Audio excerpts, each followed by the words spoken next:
अगले बार जो कथा हुई थी उस टाइम राम मंदिर का निर्माण हो गया था, होने वाला था।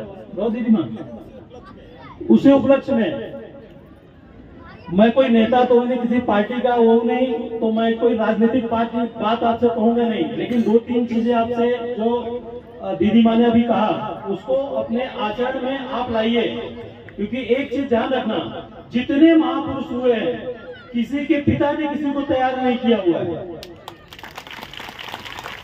ये बात एकदम दिमाग में बिठा लीजिए, जितने महापुरुष हुए किसी के पिता ने किसी को तैयार नहीं किया, गुरु ने तैयार किया या माँ ने तैयार किया। जिस पावन धरती पे हम लोग बैठे हैं, छत्रपति शिवाजी महाराज का नाम लिया जाता है, उन्हीं के खून से सींची हुई धरती है। उनकी माता ने उनको तैयार किया, उनके गुरु ने तैयार किया, उनके पिता ने उनको तैयार नहीं किया। जितने महापुरुषों को आप देख लेंगे, तो आप लोगों से निवेदन है कि आगे की जो पीढ़ी अगर सुशिक्षित और संस्कृति युक्त बनानी है और समाज में जो कुरीतियां चल रही है, माता जी ने जैसे बताया, अब मैं स्पष्ट, उन्होंने इनडायरेक्ट नहीं बताया, मैं स्पष्ट आपको बता रहा हूँ, आपके क्षेत्र में जो धर्मांतरण का विषय चल रहा है कि थोड़ी सी लालच, थोड़े से आपको बरगला के आपको गलत रास्ते पे लेके जाके और आपके धर्म से विमुख करते हैं, तो उसका पाप हमको आपको भुगतना है। उसका एक छोटा सा उदाहरण आपको बता के मेरी वाणी को विराम देता हूँ। माता सती को की कहानी आपको सभी को मालूम है। यज्ञ में दक्ष जी के यज्ञ में, पिता के यज्ञ में गई, सभी देवी देवता ऋषि मुनि सभी थे।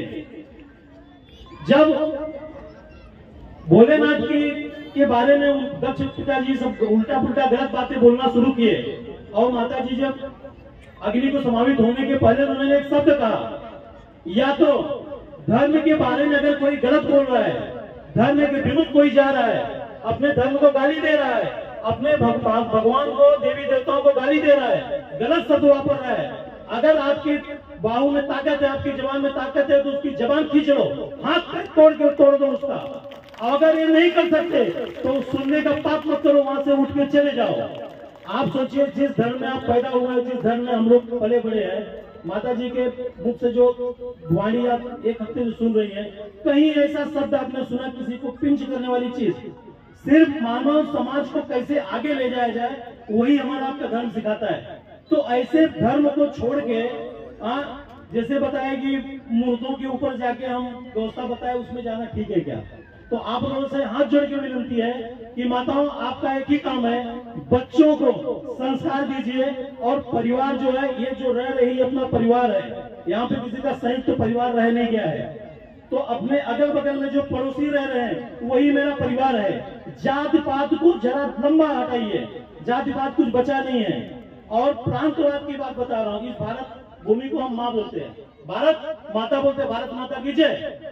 तो महाराष्ट्र में रहने वाला भी भारत को माँ बोल रहा है, उत्तर प्रदेश में रहने वाला भारत को माँ बोल रहा है, साउथ में रहने वाला भारत को माँ बोल रहा है, आसाम का भाई भारत को माँ बोल रहा है। तो हमारा आपका रिश्ता क्या हुआ? एक पारिवारिक रिश्ता होना, भाई बहन का रिश्ता हो गया ना। तो जाति कहाँ रह गई, प्रांत कहाँ रह गया? भारतवर्ष ये देवों की भूमि है, देवी देवता यही पैदा हुए हैं। तो हमारे आप में क्या अंश है? हम आप पूरे संसार को अच्छे रास्ते पे ले जाने का कार्य करने वाले लोग हैं। वैसा अभी दिख रहा है दीदी माँ। एक शब्द और आपको बताता हूँ, आप लोग कलयुग बोलते हैं ना, कलयुग कहते हैं हम लोग। कलयुग में हर 1200 साल में एक बार धर्म का उदय होता है। आप गूगल सर्च कर लेना, जब धर्म का विनाश होने लगा तो भोलेनाथ शंकराचार्य के रूप में, आदि शंकराचार्य के रूप में पैदा हुए। तो उन्होंने किया क्या? अपने 4 पीठ की स्थापना की, चारों पीठ में रहने वाले सनातनियों को, राजाओं को एकत्रित करके राष्ट्र कैसे चलाना चाहिए धर्मयुक्त। जैसे माता जी ने बताया, राजा के अंदर सभी देवताओं का वास होता है, तो सभी देवताओं का वास अपने शरीर में रख के और कैसे चलाना चाहिए उन्होंने किया। फिर वहां से 1200 साल बाद बराबर देख लीजिए तो मच्छिंद्र गोरखनाथ जी पैदा हुए, उन्होंने भी 4 बंद की स्थापना करके वही कार्य किया। वही 1200 साल अभी आया है। अब उसमें हमारी आपकी ताकत समझिए, चाहे किसी राजनेता को समझिए, पूरे विश्व में अपने देश का परचम लहरा रहा है, सनातन का परचम लहरा रहा है।